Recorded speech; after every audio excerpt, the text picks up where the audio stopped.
Je vous propose que l'on commence notre matinée. On est en format hybride, comme on dit désormais. Donc, pour partie dans la salle, avec beaucoup moins de monde que d'habitude, et pour partie connectée, ce qui me donne l'occasion de saluer ceux qui se sont connectés à distance.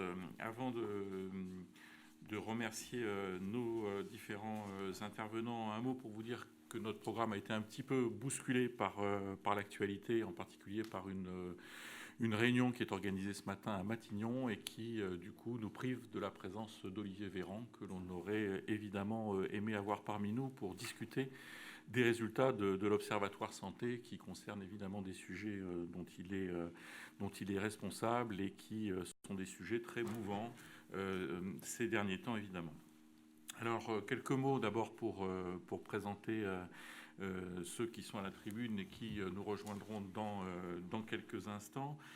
Pour saluer en particulier Gérard Vuitpeau, président de la MNH et de NES, qui a participé à l'accompagnement, à la constitution de cette enquête et qui discutera aussi tout à l'heure ses résultats. Nous serons aussi accompagnés dans quelques instants de Félix Ledoux, qui est le président de la FNESI et qui apportera une voix sur le système de santé, sur le système hospitalier, à partir d'un point de vue infirmier. Et puis évidemment Gaël Sliman, qu'on ne présente plus et qui est... et on ne présente plus parce que c'est un de nos partenaires réguliers à la chaire santé dans le cadre de différentes présentations d'enquêtes, que ce soit des observatoires comme aujourd'hui ou des baromètres 360 comme on le fait régulièrement, et on aura d'autres rendez-vous dans le courant de l'automne sur d'autres thématiques en particulier. C'est aussi pour moi l'occasion de saluer Céline Braque, qui travaille aussi avec Gaël sur ces sujets et qui évidemment a participé très activement à l'organisation de cette matinée, de la même manière que Isabelle Gouriot, qui est secrétaire générale de la chaire. Mais voilà, je tiens aussi à saluer l'Executive Education de Sciences Po, qui nous accueille ce matin et grâce à qui nous avons pu constituer cette matinée dans une situation qui est par ailleurs assez exceptionnelle à Sciences Po, puisqu'on est aussi dans des formats qui sont très contraints par les mesures sanitaires auprès de nos étudiants en particulier. Voilà, je ne vais pas être tellement plus long pour engager la conversation, si ce n'est pour vous dire un peu le déroulé. On va procéder d'abord par une présentation des résultats qui sont, comme toujours, très intéressants pour certains, qui appellent vraiment des réflexions sur lesquelles on pourra revenir. Ensuite, la parole circulera autour de la tribune, et puis on aura évidemment ensuite un moment d'échange à la fois avec la salle et puis avec vous qui êtes connectés à distance et qui pourrez aussi poser un certain nombre de questions, et on s'efforcera de gérer les questions qui sont reprises. Du coup, je salue l'arrivée de Félix Ledoux, que je présentais il y a un instant, et qui apportera, comme je le disais, une voix issue du monde infirmier sur les présentations des résultats. Voilà, je cède la parole à Gaël pour la présentation des résultats. Merci beaucoup, Daniel. Bonjour à tous qui êtes présents en présentiel, comme on dit, et en distanciel. Donc, je vous salue. Sachez, comme Daniel l'a dit, qu'il y a évidemment dans ce format une envie, un souhait d'interagir. On devait le faire normalement avec le ministre à partir de 9h30, mais de toute façon avec vous les uns et les autres en présentiel et en distanciel. Vous pouvez poser vos questions. Elles seront collectées par les équipes de Doxa, et elles seront posées à la fin de nos échanges. Dans un premier temps, comme Daniel l'a indiqué, on présente quelques éléments de l'étude, et puis on interagit, on réagit avec Gérard Vuitpeau, Félix Ledoux et Daniel Benamouzik sur le sujet. Et puis on aura ensuite cette séquence de questions-réponses. Alors, sans plus attendre, de quoi parle-t-on? De quoi s'agit-il? D'un observatoire. On réalise déjà avec la chaire santé de Sciences Po comme partenaire scientifique, et pour la MNH ou pour NES, un certain nombre d'études et de baromètres qui permettent d'avoir un large panorama sur ce qui se passe dans le domaine de la santé. Il n'y a pas de son.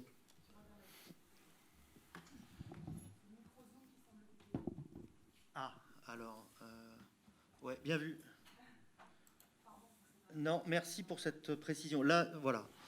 Donc, ça y est, c'est bon. Le micro-zoom avait été coupé, il y avait eu un petit piège. Donc, bonjour à tous ceux qui sont en distanciel et qui ne m'avaient pas entendu présenter les choses. Donc, sans plus attendre, je vous présente les résultats de cet observatoire de la santé, Odoxa MNH, réalisé avec le concours scientifique de la chaire santé de Sciences Po, et qui est publié en exclusivité, en tout cas les premiers enseignements, ce matin dans le Figaro Santé et sur France Info. Alors, est-ce que ça passe ou pas? Non, ça passe pas là-haut. Au clavier. Je vais le faire au clavier. On a décidément... Ben, je sais pas si tu peux... Voilà. Donc avec la souris, ça marche mieux. Cet observatoire, c'est une enquête qui est très approfondie.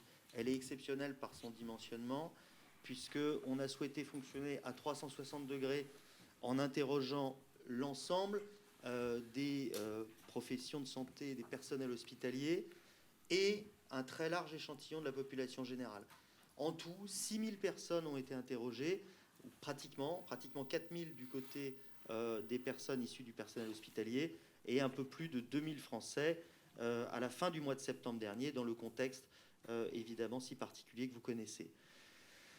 Le but de cet observatoire, c'est de proposer un panorama complet à l'occasion d'un événement particulier qui tombe dans ce moment si particulier, qui sont les 60 ans de la MNH. Et nous souhaitions, vous souhaitiez pouvoir proposer ce panorama complet sur la perception de l'ensemble des acteurs sur notre système de santé. Alors, sur le découpage des résultats, je vous proposerai 4 chapitres de quelques slides chacun qui balayent les résultats de façon la plus synthétique possible. Évidemment, ils sont tous collectés, ils seront rendus disponibles par la MNH qui dispose de l'ensemble de ces bases de données. Et je vous ferai réagir les uns et les autres là-dessus. Premier élément, dans le contexte Covid, on va voir combien les Français qui avaient une véritable adoration, vénération pour les professionnels de santé, notamment les personnels hospitaliers, eh bien, se sont mis à avoir plus que jamais confiance à la fois en eux et dans notre système de santé. D'abord, on est dans un contexte d'inquiétude. On a plus des 3/4 des Français qui nous disent être inquiets pour la situation sanitaire de leur pays en cette rentrée, pour la santé de leurs proches, et enfin, quasiment 6 sur 10, 57%, qui nous disent être inquiets pour leur propre santé.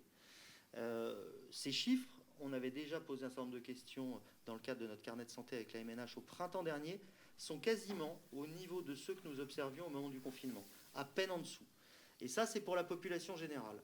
Pour ce qui est des personnels hospitaliers, alors vous les voyez détaillés en différentes colonnes, mais si on prend l'ensemble des personnels hospitaliers, le niveau d'inquiétude est encore plus élevé qu'auprès de la population générale. On est à 84% par exemple du personnel hospitalier qui est inquiet pour la situation sanitaire globale du pays et 61% sur leur propre santé.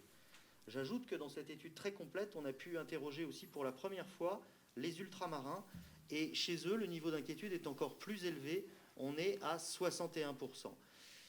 Dans ce souhait que nous avions par ailleurs d'avoir une étude qui balaye très largement l'ensemble des populations, mais aussi des générations, on a souhaité d'isoler ce que nous disent, et on fera réagir Félix Ledoux tout à l'heure sans doute là-dessus, les étudiants, ceux qui se destinent à être demain infirmiers et infirmières, et puis ceux qui sont retraités, qui ont ce vécu, ce passé.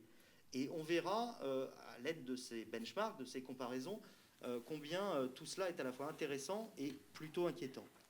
Donc on est dans une inquiétude qui est en très forte, qui se situe à un niveau très élevé, et si elle se situe à un niveau très élevé, c'est parce que nos concitoyens ont notamment peur de se trouver eux-mêmes contaminés, notamment dans le cadre du travail.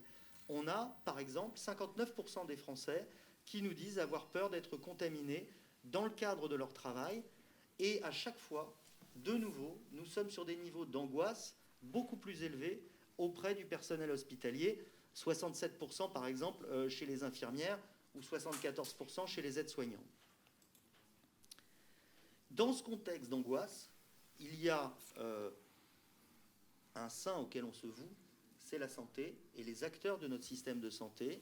Et en l'occurrence, on voit que aussi bien les infirmiers et infirmières que le personnel hospitalier, que le personnel de santé en général, hôpital ou non, et que les médecins suscitent une très grande confiance de la part de l'ensemble des acteurs.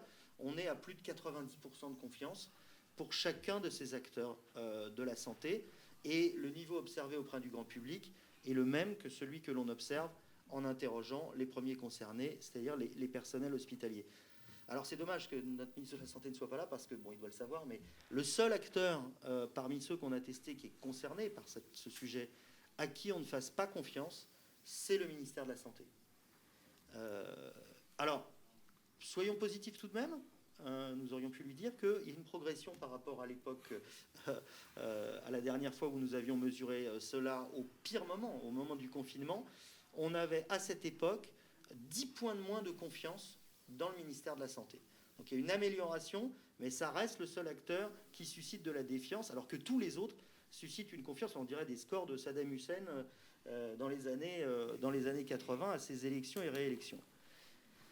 Alors cette confiance, elle s'explique parce que 8 Français sur 10 nous disent « ça a marché, on a souffert, mais ils ont réussi, c'est passé ». Lors de la première vague de l'épidémie, si je puis m'exprimer ainsi, les Français estiment que notre système hospitalier, finalement, il s'en est bien sorti. Et ça, cette expérience passée jugée réussie, c'est quelque chose qui vient encore renforcer la très grande confiance que suscitait déjà auparavant notre système hospitalier et ses acteurs.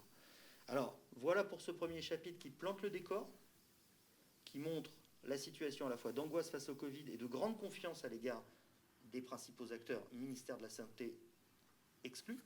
Et avant de passer au second chapitre, je vais vous faire réagir les uns et les autres. Peut-être Gérard Vuittepeau. Oui, c'est assez paradoxal, mais ça s'explique. Paradoxal dans le sens où la population a une grande confiance en le personnel soignant, mais d'une façon générale, les personnels de santé. Il ne faut jamais oublier le médico-social et le social qui ont aussi énormément souffert avec peu de moyens, d'une façon générale. Donc, paradoxal avec cette confiance et avec cette inquiétude des personnels, des professionnels qui demeurent aujourd'hui, et c'est un point marquant. Non pas qu'ils ne soient pas sûrs d'eux, mais cette vague, cette épidémie, elle était inédite. Ils ont su l'affronter avec beaucoup de dévouement, de professionnalisme, d'exemplarité. Mais, je veux dire, ils ont aussi... il en est ressorti une grande souffrance, je crois qu'on va le voir après, et donc de l'inquiétude pour les moments à venir, et particulièrement en ce moment. Voilà ce qu'on peut observer, cette dichotomie, si on peut dire, entre les deux opinions. Daniel, veux-tu réagir avant qu'on me donne la parole à... Oui, alors effectivement, ces premiers résultats, d'une certaine manière, étaient presque attendus. Cette grande confiance dans les professionnels, c'est des choses qui avaient été observées et qui se justifient évidemment au regard des derniers mois. Donc de ce point de vue-là, on a plutôt quelque chose comme une confirmation. Il y a peut-être 2 points sur lesquels, à ce stade, j'aimerais peut-être insister, quitte à prendre un tout petit peu d'avance soit sur des éléments qui seront présentés après, soit sur des éléments qui sont discutés dans le débat public. On a d'un côté l'idée que le système de santé est rentré dans l'épidémie en étant déjà dans une situation de crise, et déjà dans une situation de tension très forte, et néanmoins ça passe. Et on va avoir cette tension-là, je pense, encore pendant quelques temps, et voilà, elle n'est pas complètement cohérente d'une certaine manière. C'est-à-dire qu'on insiste très fortement sur la tension très forte qui est exercée à la fois sur l'hôpital et sur ses professionnels d'un côté, et néanmoins on a une capacité à faire face, une résilience, et qui est reconnue comme telle à la fois par les acteurs et par les Français. Ça, c'est un premier point qui me paraît intéressant, qui est une tension non résolue à ce stade d'une certaine manière. Puis le deuxième point, c'est sur les inquiétudes, sur le rapport, cette crainte un peu pour l'épidémie qui traverse toute la société depuis de longs mois. Ce qui est intéressant, je trouve, dans les résultats, c'est effectivement qu'ils sont un peu diffractés par catégorie d'âge en particulier, Et voilà, c'est une préoccupation aussi, en particulier pour la période qui arrive, où on sent que le rapport au risque n'est pas exactement le même, parce que les risques ne sont pas non plus distribués évidemment également, tout au contraire. Donc on a des perceptions ou des rapports même plus exactement au risque qui sont un petit peu différents, mais qui ne sont pas exactement ceux qu'on attendait. C'est-à-dire qu'on a l'idée que alors les jeunes peut-être se protègent moins ou se sont moins protégés pendant l'été, donc voilà, sont une source de contamination pour les plus âgés, et c'est effectivement ce qu'on observe d'un point de vue épidémiologique. L'éclairage du sondage, il conduit à nuancer cette perspective-là, c'est-à-dire qu'à la fois les jeunes, on peut d'ailleurs revenir presque à la diapositive, hein, ont une perception pour eux-mêmes en quelque sorte qui est inférieure en termes de risque, et ce qui est tout à fait justifié, mais enfin c'est pas du tout majeur non plus, hein, c'est pas du tout dans les mêmes proportions que le risque effectivement, le risque épidémiologique qui se manifeste pour ces différentes catégories d'âge. Et puis le rapport il est presque inversé quand on est dans un souci pour les autres, une forme de sollicitude, où là les jeunes se montrent plus préoccupés que les autres tranches de la population. Et donc je trouve que c'est intéressant et que ça conduit à nuancer parfois certains jugements un peu trop rapides ou un peu à l'emporte-pièce sur les positions des différentes classes d'âge. Et il me semble que c'est aussi un facteur peut-être encourageant pour la période qui vient en termes de résilience et de cohésion sociale à une échelle plus collective. Voilà, c'était les deux remarques à ce stade que je voulais faire. Alors, parlez peut-être plus fort, me dit-on dans vos micros. Je ne sais pas si Félix souhaitait réagir. J'ai montré le slide que Daniel évoquait sur l'inquiétude pour sa propre santé. Là, ce que tu dis, c'est, on le voit sur le slide avec les étudiants notamment, on a interrogé.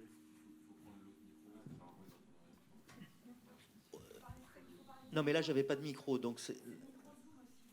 Ah ouais, donc il vaut mieux prendre ce micro Zoom pour tout le monde. Bon, eh ben on va prendre le micro Zoom pour tout le monde. Donc, pour nos invités en distanciel, on va du coup souvent se mettre du gel sur les dos, sur les mains, puisqu'on va se passer le micro Zoom. On disait justement que... Ou des lingettes, ben voilà, c'est encore mieux, merci. Nous disions donc que...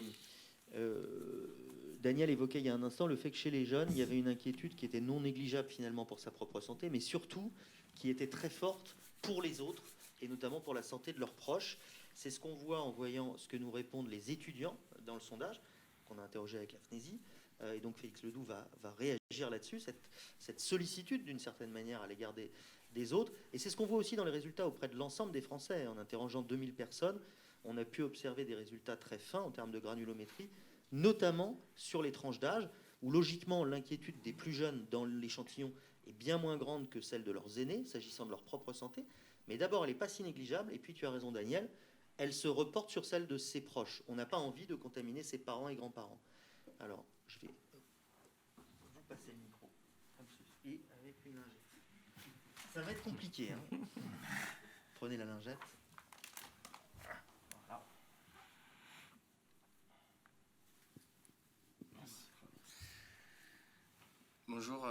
Bonjour à toutes et tous.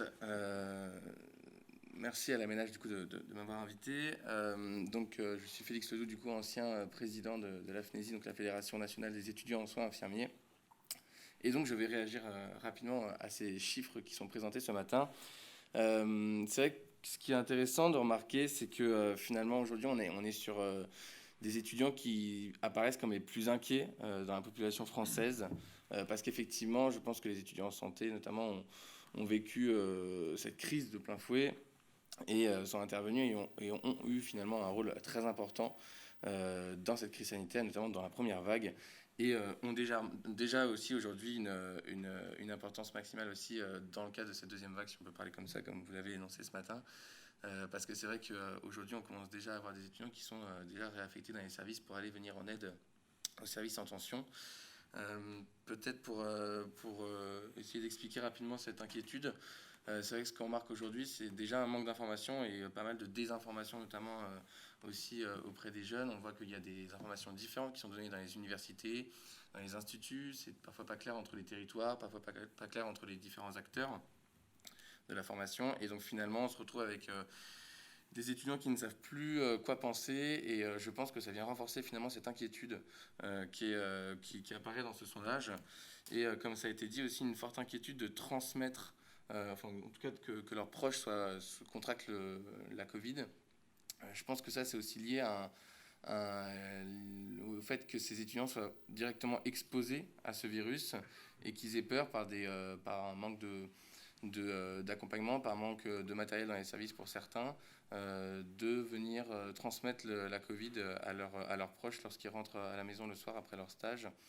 Et ça, c'est quelque chose sur lequel, effectivement, beaucoup d'étudiants appréhendent grandement, notamment quand certains disent vivre avec des personnes fragiles.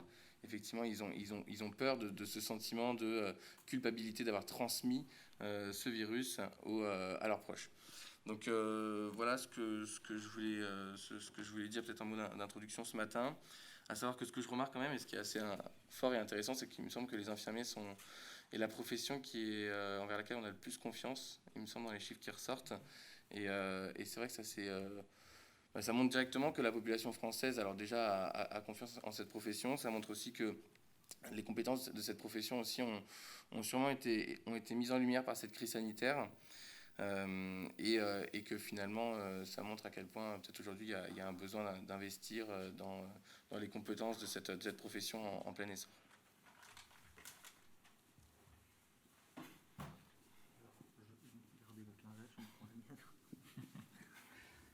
Merci.